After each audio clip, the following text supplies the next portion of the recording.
एक गांव के घने जंगलों और धुंध भरी पहाड़ियों के बीच बसे एक अनोखे गांव में अर्जुन नाम का एक युवा लड़का रहता था। ये गांव अपनी भयानक कहानियों के लिए जाना जाता था, विशेष रूप से जंगल के किनारे पर प्रेतवाधित हवेली के बारे में।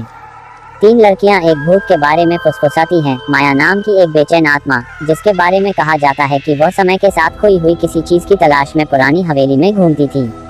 अर्जुन ने उत्सुकता और डर की भावना से प्रेरित होकर इस रहस्य को उजागर करने का फैसला किया। एक चांदनी रात में उसने अपना साहस जुटाया और रहस्यमयी हवेली की यात्रा पर निकल पड़ा।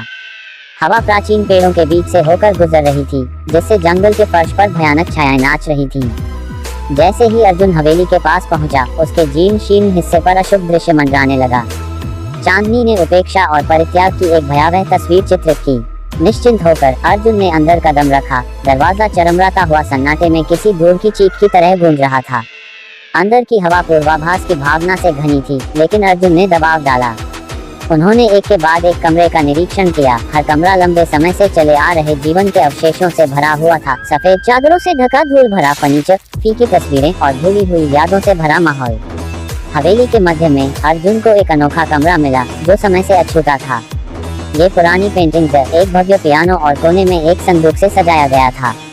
जैसे ही उसने संदूक खोली, हवा का एक तेज झोंका कमरे में अर्जुन को महसूस हुआ, जो अपने साथ माया की कहानी का एक किताब का टुकड़े लेकर आया। उस किताब में माया की कहानी लिखी थी। माया, जो कभी जीवित कलाकार थी, अपने परिवार के साथ हवेली में रहती थी। दुखी तब हुई जब एक महामारी ने उसके प्रियजनों की जान ले ली, जिससे माया अकेली और उजाड़ हो गई। दुख से अभिभूत होकर वह अपनी कला में खोकर दुनिया से चली गई। उसके दुख से अनजान गांव वालों ने उसे हवेली में रहने वाला भूत समझा। माया की आत्मा भटकती रही, शांति पाने में असमर्थ रही। उसकी दुखद कहानी से प्रभावित होकर अर्जुन ने उसे सांत्वना दिलाने में मदद करने का फैसला किया।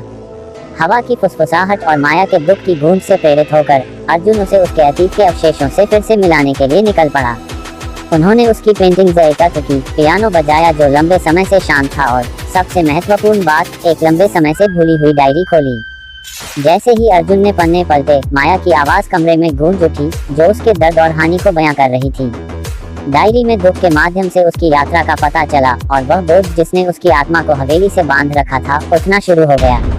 अर्जुन, जो अब जीवित और आध्यात्मिक दुनिया के बीच एक माध्यम है, ने माया की कहानी के साथ एक गहरा संबंध महसूस किया।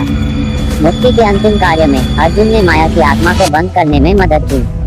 जैसे ही भोर की पहली किरण अंधेरे को चीर कर निकली, हवेली ने राहत की सांस ली। एक समय भूखा रहने वाले हॉल अब शांति की अनुभूति से गूंज रहे हैं। अर्जुन की वीरता और करुणा की बात पूरे गांव में फैल गई। प्रेतवाधित हवेली लचीलेपन और मुक्ति का प्रतीक बन गई। एक अनुस्मारक की सबसे अंधेरे कोनों में भी उपचार और समापन हो सकता है।